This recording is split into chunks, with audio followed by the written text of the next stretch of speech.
Yo entiendo muy bien a los hermanos de Luya, entiendo porque cuando estoy haciendo un bizcocho yo tengo ganas de abrir el horno rápido, entonces ellos estaban ahí calentando cosas y dije, no, joder, 1 hora y media, abre eso ya, ves lo que hay. Y se le rompió. Pero hay una cosa que es increíble y es la localización geográfica de todo esto, porque se hizo aquí. Y entonces uno se pone a pensar y repasa la historia de España y en aquella época.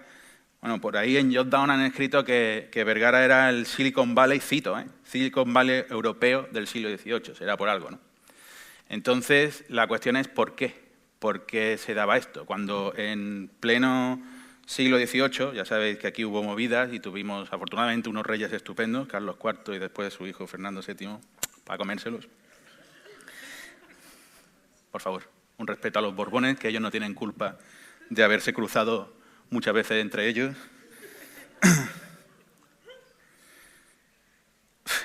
Iba a empezar a hacer chistes sobre el rey emérito, pero digo, él quiso compensar a toda la demás familia y dijo, voy a variar, pero da igual. Para que no nos cancelen. Ah, bueno, aquí se puede decir esto, ¿no? Sí. Bueno, como iba diciendo, aquí se instauró, en lo que se llamaba España en aquella época, se instauró aquello del que inventen ellos, que ya sé que es una cita de Unamuno que está mal interpretada, pero que no se hubiera muerto. Y entonces, lo curioso es que mientras que se instalaba un sentimiento de, bueno, pasamos aunque era en plena corriente de la Ilustración, pero solo para unos pocos, en términos generales, la cosa era bastante indolente frente al intelectualismo y, sin embargo, aquí tuvimos una chispa de genialidad y de innovación y yo creo que es una buena pregunta que se puede hacer, es ¿por qué aquí? ¿Por qué en Vergara? ¿No?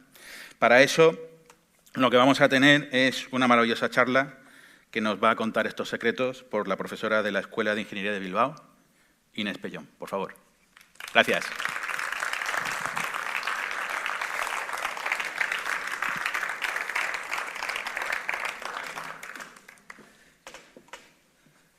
Muchísimas gracias. Este es el puntero. ¿Se ve lo que se tiene que ver? Se ve.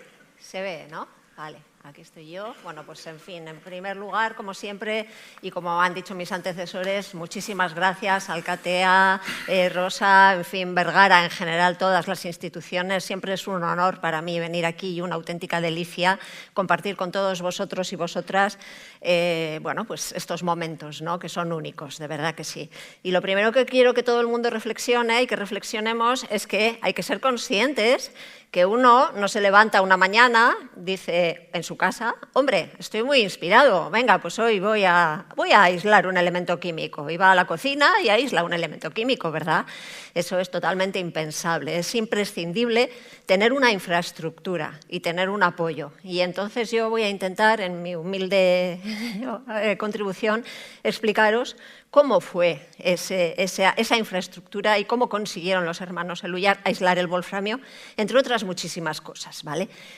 En el título de mi charla he querido subrayar sobre todo la palabra innovación, ¿no? Entonces, nos preguntamos, ¿qué es la innovación? Y bueno, como no somos personas del siglo XVIII, sino del siglo XXI, nos preguntamos, ¿qué significa invertir en lo que se suena I+D+I? Y pues como muy bien nos ha explicado el profesor Román, le preguntamos a la inteligencia artificial. La inteligencia artificial nos dice que invertir en I+D+I significa destinar recursos, dinero, tiempo, personal e infraestructura a actividades de investigación, desarrollo e innovación con el objetivo de generar nuevos conocimientos, productos, servicios o procesos que aporten valor y competitividad. Y la pregunta es, ¿el Laboratorium Chemicum de Vergara cumplía estos requisitos? Y vamos a escuchar una definición que hizo alguien sobre lo que era el Laboratorium Chemicum de Vergara. Era un edificio aparte, muy grande y bastante instalado. Instrumentos y metal precioso no faltan. Cuando me hicieron el inventario me quedé grandemente sorprendido, pues no habiendo visto más que los laboratorios de Uppsala y Estocolmo, me atrevo a decir que aquellos no son más que una cuarta parte en comparación con este. El profesor Román nos ha explicado que donde iban los hermanos Eluyar a aprender era precisamente a Suecia, ¿vale? Entonces, aquí en Vergara había un laboratorio que era 4 veces más grande y mejor dotado que los de Suecia. Y esto lo dijo el profesor de mineralogía Anders Nicolaus Zumborg en 1788. Y entonces la pregunta es, ¿dónde estaba este laboratorio? Y bueno, pues en este magnífico edificio, ¿no? Pensamos en el seminario, en el Real Seminario, genial. Pero la palabra edificio aparte nos chirría un poco, ¿verdad? No, no estaba en este edificio, no estaba aquí, no se instaló aquí en el siglo XVIII. Entonces, estuvo aquí, en este otro lado, estuvo en esta maravillosa casa donde ahora está instalado el Museo Laboratorium, y ahí estamos algunos, ¿no? que hemos participado en ayudar y en colaborar para que este museo salga adelante, ¿vale? Pues vamos a pensar que aquí era donde tenía el conde de Peñaflorida su residencia. Tampoco era aquí. ¿Dónde estaba? Estaba aquí, en este edificio, en esta casa. Esta era la denominada Casa de Zabala, ¿vale? Fue derribada, pero se conservó su portada. Alcatea, de verdad. No sé si quieres decir unas palabras. Te doy la oportunidad de contar algo, si quieres. Si no, ¿sí? Venga, cuéntalo, sí, cuéntalo, anímate, no me importa, sí, de verdad que sí. Creo que todos tenéis que escucharle al alcalde de Vergara, porque nos va a dar una primicia, ¿verdad? Primicia no, porque es público, pero... Bueno, cuéntanos, alcalde, no sé si funciona sí. Como comentaba Inés, tanto el edificio original a principios del siglo XX se derribó. Esa portada se conservó, se desmontó pieza a pieza, piedra a piedra, y se llevó a la villa que se ve en la imagen derecha, con algunos ligeros cambios. Esa no es la portada original, es la portada original, pero no en la situación original. Es en la villa Maldonado, en Gros, en Donostia, que se derribó a mediados del siglo XX. Y entonces fue la Diputación de Guipúzcoa la que recuperó la fachada.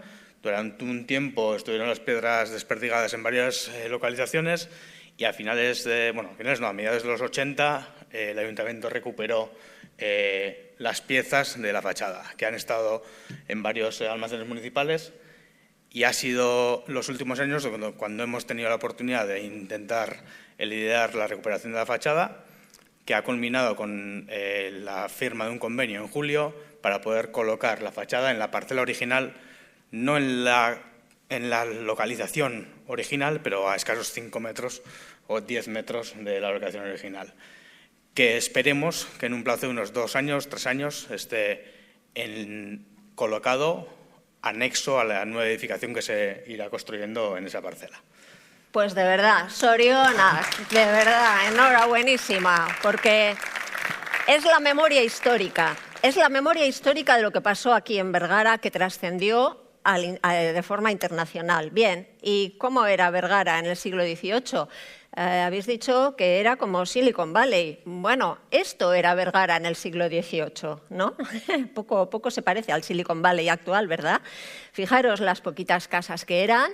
Esta es una vista de Vergara en el siglo XVIII que se presentó en el Congreso Internacional Ilustración e Ilustraciones, que se celebró entre Azcoitia y Vergara, en el cual tuve el honor de participar también. Y bueno, como ya hemos comentado, la contextualización es que el siglo XVIII comenzó con una guerra entre los Habsburgo y los Borbones. En fin, en el momento en el que hubo un periodo de paz, el rey Fernando VI inició un programa reformista, fue ayudado por Zenón de Somodevilla y Bengoechea, el primer marqués de la Ensenada, y reformó el país. La paz fue imprescindible para poder hacer que se pudieran importar ideas y novedades científicas y técnicas, porque el país estaba arrasado, evidentemente, ¿no?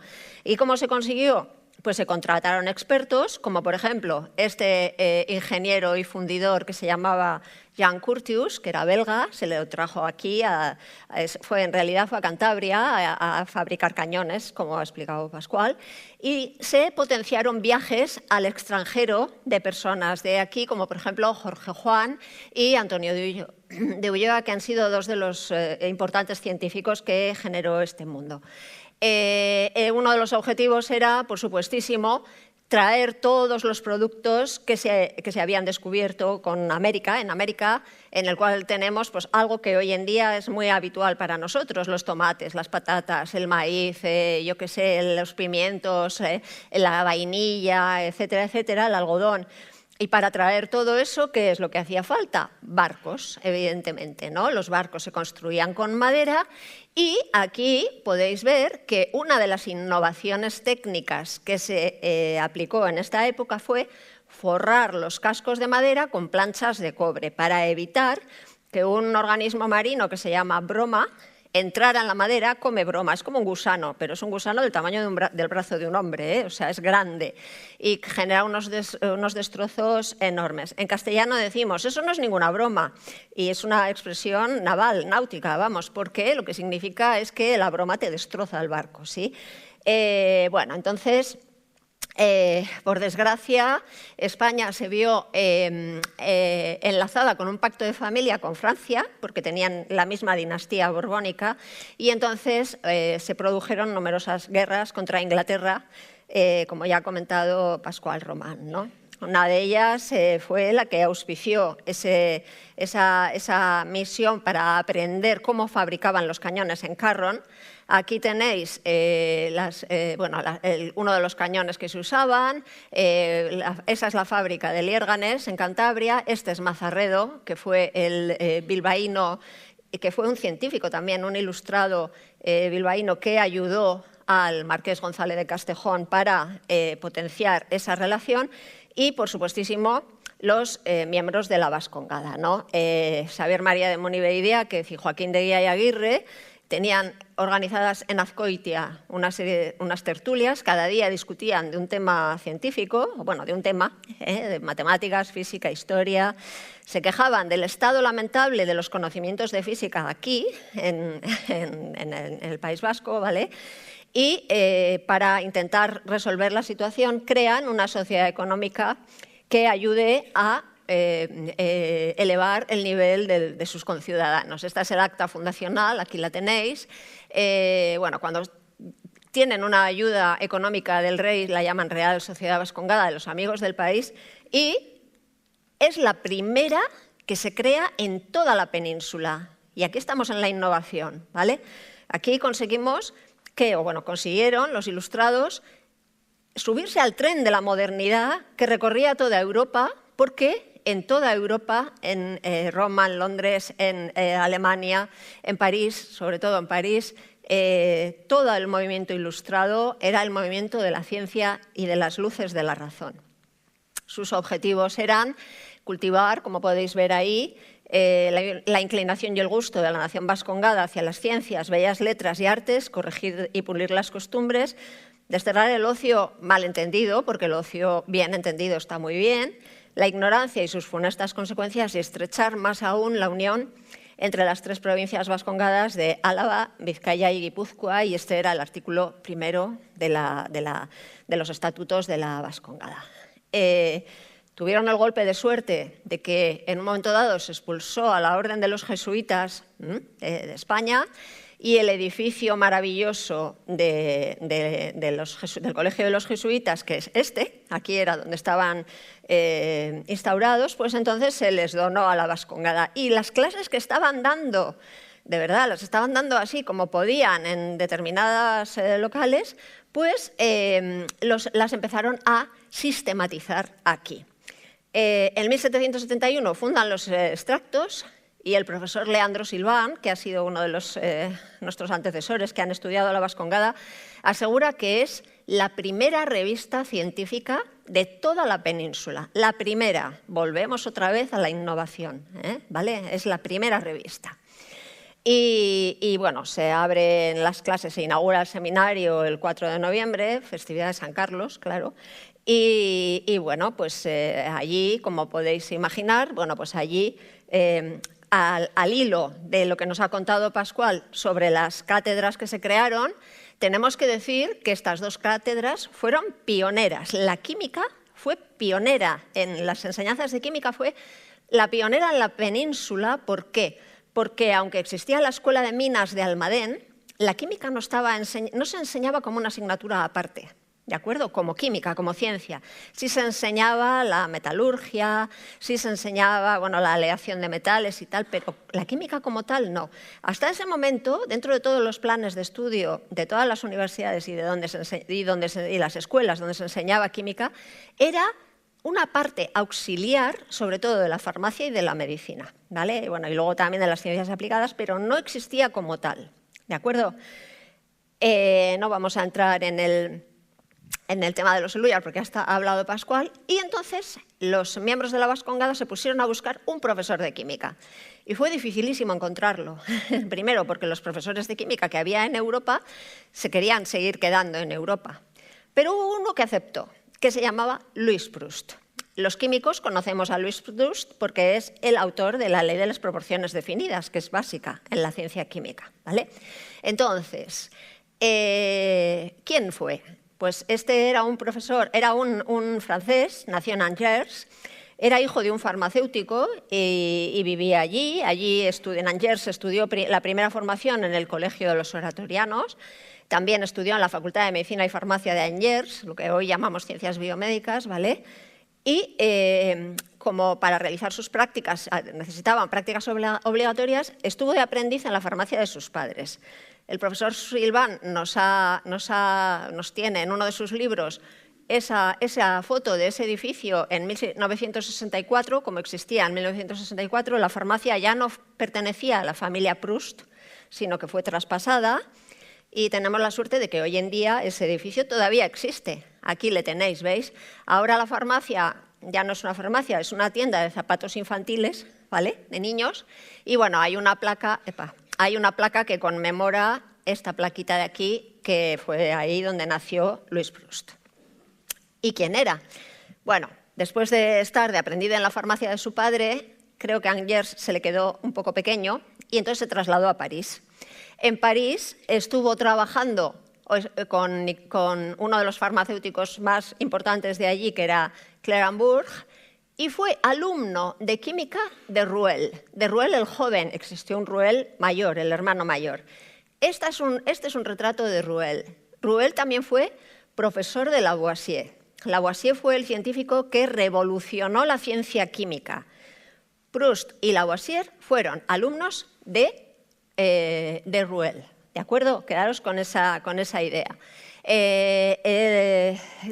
Proust obtuvo la plaza de farmacéutico en el Hospital General de París y ahí tengo que deciros que fue un químico analítico extraordinario y se dedicó, bueno, pues entre otras muchas cosas, a trabajar y a publicar. Aquí publicó en esta revista de medicina sobre pues, los piróforos sin alumbre, en los cuales con esas sustancias intentaba entender el mecanismo de la combustión, que hasta ese momento no se conocía, no se sabía el papel que generaba o que tenía el oxígeno. También escribió otro artículo sobre natrum, que es un derivado de cloruro sódico. Bueno, y este es un retrato de Louis Proust ya de mayor, ¿de acuerdo? De joven no tenemos ningún retrato. Y ahora sí, ahora ya llegó a Vergara el 9 de octubre. El 9 de octubre fue contratado como profesor. El día 2 de noviembre llegó a Vergara.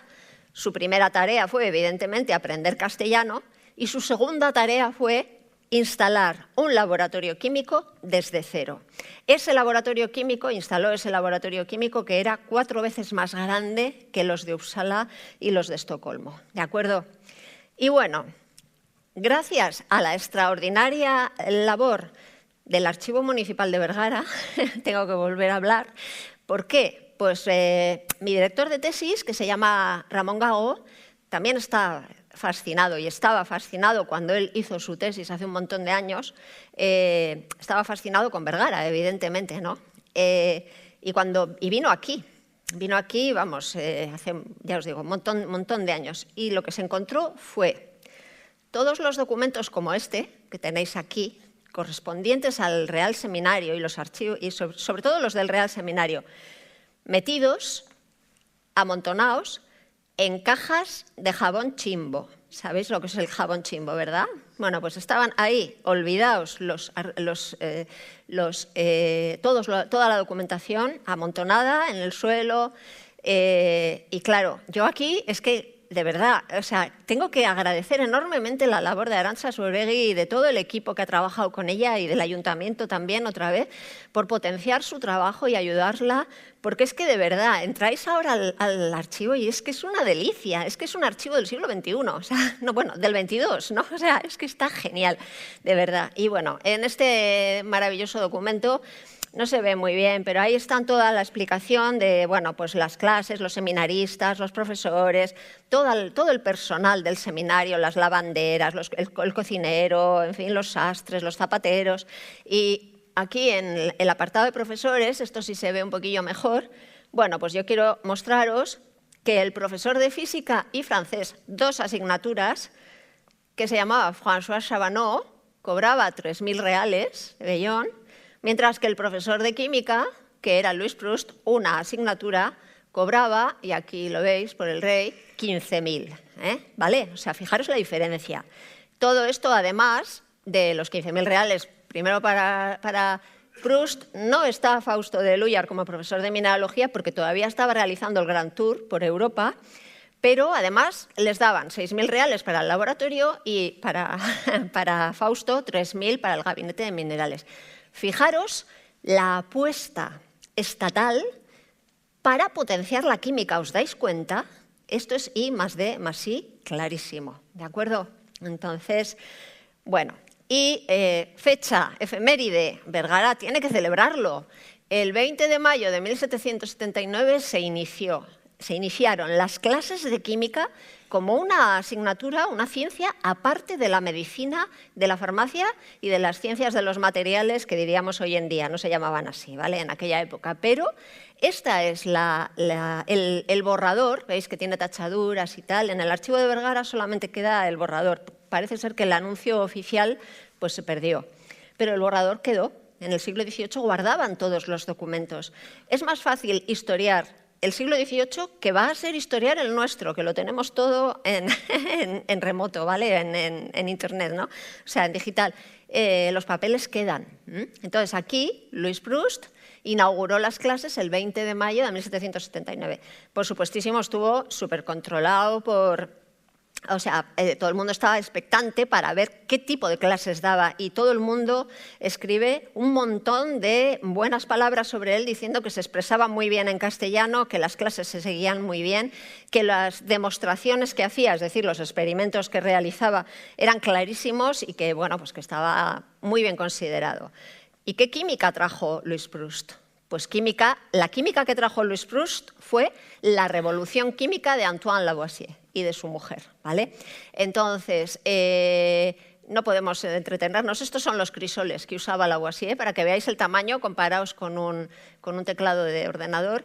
Eran muy chiquititos, pero eran imprescindibles. Louis Proust, además, estaba obsesionado porque los crisoles se pudieran tapar herméticamente, por lo que ha comentado también Pascual. Era imprescindible tenerlos herméticos. Los experimentos no salían como debían de salir si había fugas, ¿de acuerdo? Entonces, bueno, pues él trajo la química puntera que se estaba desarrollando en Europa, ¿de acuerdo? Otra vez, I más D más I. Y, por supuesto, era, ya os digo, un químico extraordinario, publicó una introducción al curso de química, que es pues, nuestro programa docente que decimos los profesores, ¿de acuerdo? Y además trabajó muchísimo, habló sobre el espato, sobre el cobalto, la resina de la bilis y realizó numerosos análisis de aguas, etcétera. Y era un ilustrado francés, ¿de acuerdo? En un momento dado, a mediados de 1780, regresó a Francia, estuvo año y medio en Vergara. Las razones no están muy claras. Quizá tuvo algo de que ver que la Inquisición abrió un expediente contra él, le empezó a investigar, porque teóricamente leía libros prohibidos. ¿Qué eran libros prohibidos? Pues la enciclopedia, en fin, y otro tipo de libros franceses que la Inquisición había prohibido. No olvidemos que bueno, pues la Revolución Francesa conmocionó mucho y el panorama fue un poco complicado, pero, en fin, él volvió a Francia en cualquier caso. ¿Y entonces qué ocurrió? Pues ya pasamos al punto tercero de esta charla. ¿A quién le dieron las clases de química? De esa química totalmente novedosa, pues se la dieron a su compatriota François Chabanot, ¿de acuerdo? Aquí tenéis su retrato, el único que he encontrado hasta ahora. Él había estudiado química, era el profesor de física y de lengua francesa, acordaros, pues ahora además también iba a dar química. ¿Vale? Entonces, él se había formado en química en París, había trabajado con Proust, fijaros, en ese laboratorio en los 2 últimos cursos, es decir, había estado trabajando codo con Proust. Era una persona muy recomendable en su saber y juicio, era amigo de Fausto de Luyar, con lo cual no había problema por compartir laboratorio o lo que hiciera falta, y fue quien consiguió malear el platino por primera vez en el mundo. Es decir, el platino se conocía, ya hemos hablado de Antonio de Ulloa, ¿vale? Pero ¿qué pasaba? Que se intentaba conseguir platino maleable para aplicaciones de todo tipo, industriales, militares, lo que fueran, y las barras de platino se quebraban. Bueno, pues Chabanó descubrió aquí, en Vergara, bueno, no aquí, sino en la calle Vidacruceta, ¿vale? Descubrió que si a las barras de platino se las realizaba un cuidadoso trabajo de forja, es decir, se les daba con tranquilidad y con calma, se conseguían eliminar las sales irídicas que contaminaban ese metal y entonces se conseguía hacer maleable.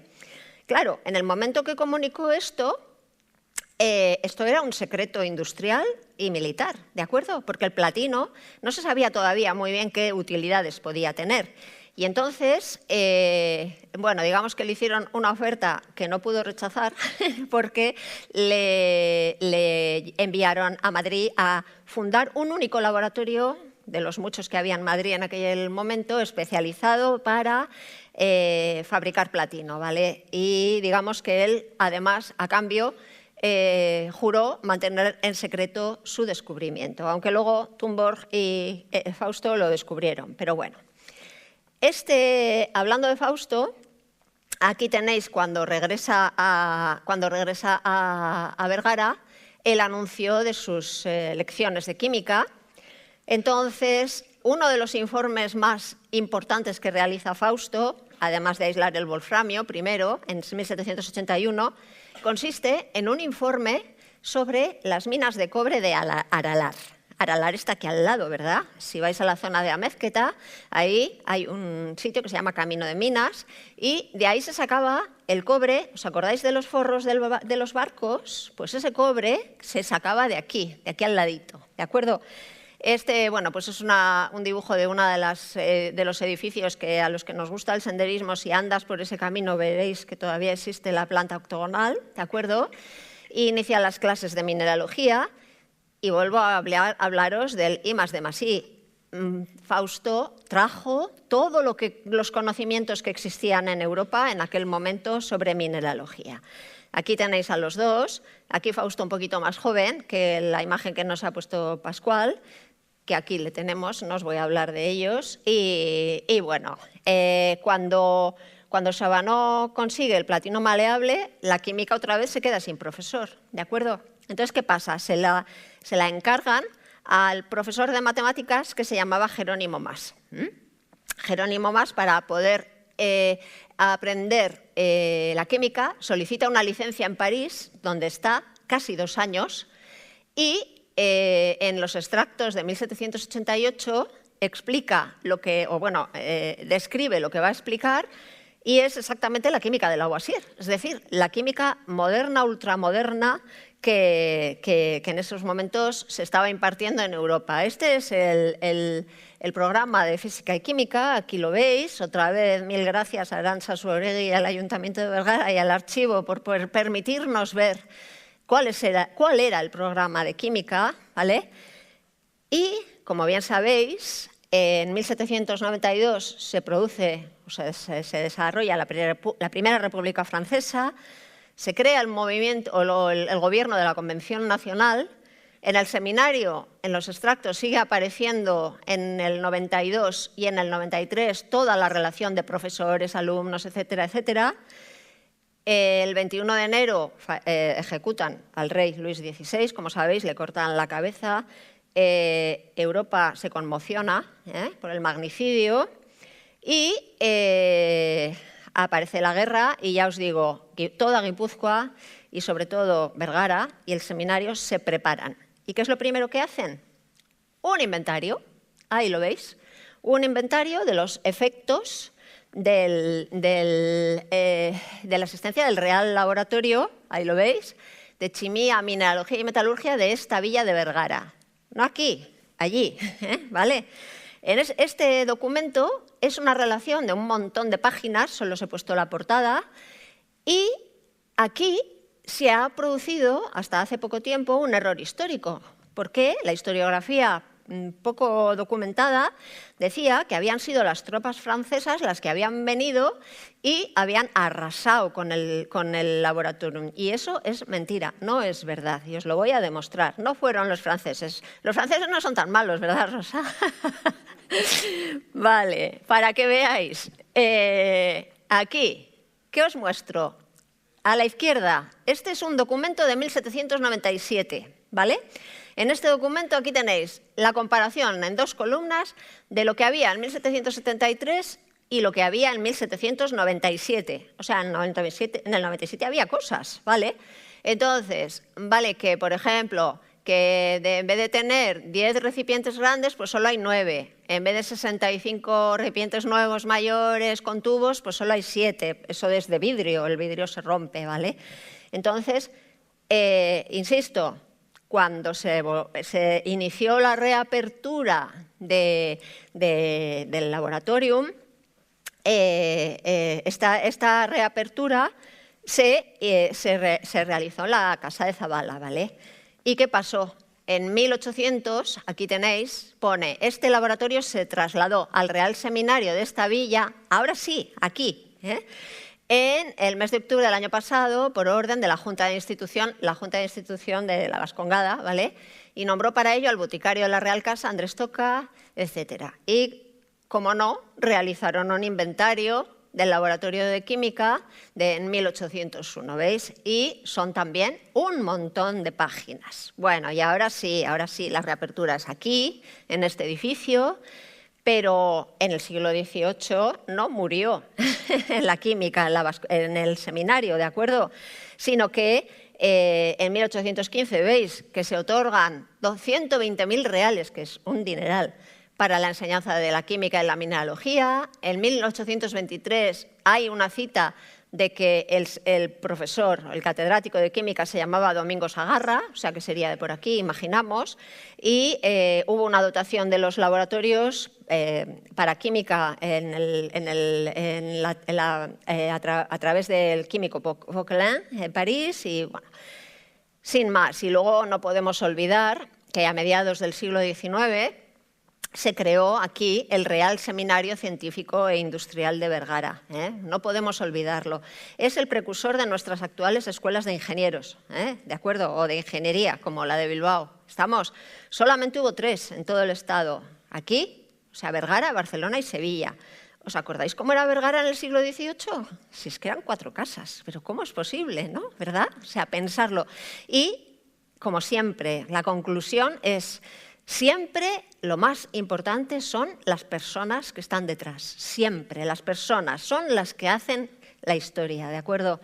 Bueno, hubo profesores de química, por supuesto, la Escuela Industrial de Vergara, por desgracia, en 1861, con una grave crisis económica casi, bueno, del Estado entero, la Escuela Industrial se cierra por problemas económicos, pero luego también continuó, ¿verdad? Hubo más cosas, ¿a que sí? No me da tiempo a hablarlo todo y yo solamente otra vez os quiero dar las gracias por vuestra atención, por haberme escuchado tan atentamente. Sorionak, con todo el corazón, de verdad. Eskerrik asko. Gracias.